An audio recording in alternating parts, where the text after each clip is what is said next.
people are rising up. Asian Americans are saying, hey, I realize that I've been complicit and I'm not going to be complicit anymore. Regardless of what you label yourself as, an ally, accomplice, co-conspirator, the call is for Asian Americans to stand in solidarity with the Black community.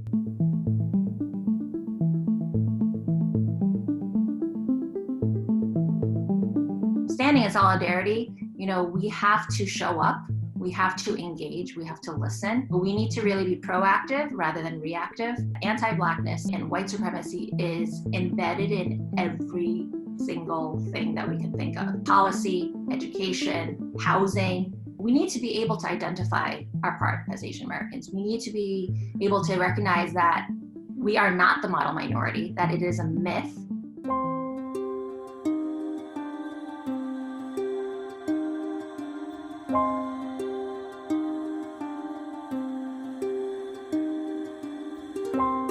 Our privileges and our comforts have kind of falsely protected us. So we had this illusion that America was a certain way, or our status in America was a certain way.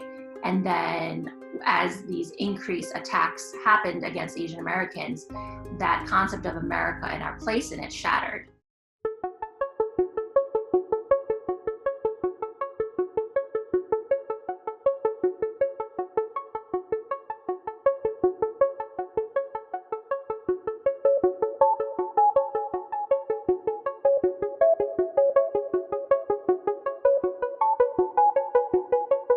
Historically, Asian Americans have been weaponized to pretty much oppress Black people. We are in this system that seemingly elevates Asians, saying, look, they're the model minority, be more like them, right?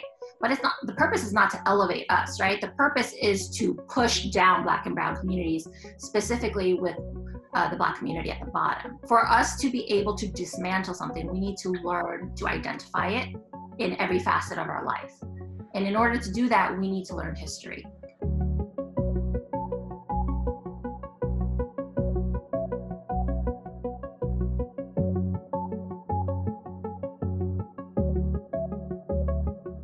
I know as a former student and as an educator that history in our US education system is whitewashed. It has been sanitized. Black history doesn't begin with slavery.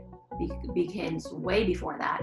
And to truly learn Black history, we need to see the wholeness of somebody. We need to see humanity. And I think that is what is a key factor of dismantling anti-Blackness. We need to be able to see the humanity of Black people. When we seek to learn Black history, we need to include Black excellence. We need to include Black joy. We have to seek out diverse Black voices, listen to Black women, and listen to the voices that have constantly been marginalized, because how are you going to learn about somebody if you don't learn directly from them? And that doesn't mean that we can solicit education. It is not the role of Black people to educate us, but there are voices that have put out work, that have been sharing their knowledge and sharing their experiences that we can seek out.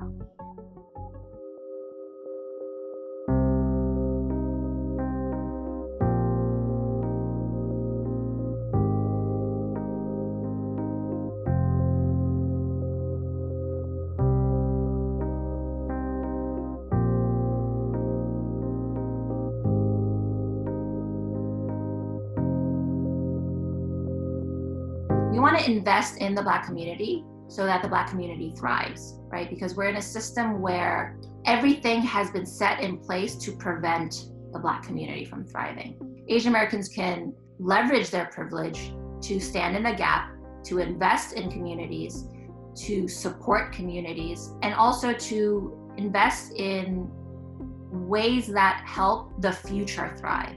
Whether you're in a position of educating, whether you're in a position of being a parent at a local school, whether you're in a position of being a community leader, how can you actively change your space so that it is safe and also something that helps Black people, Black children to thrive in the future?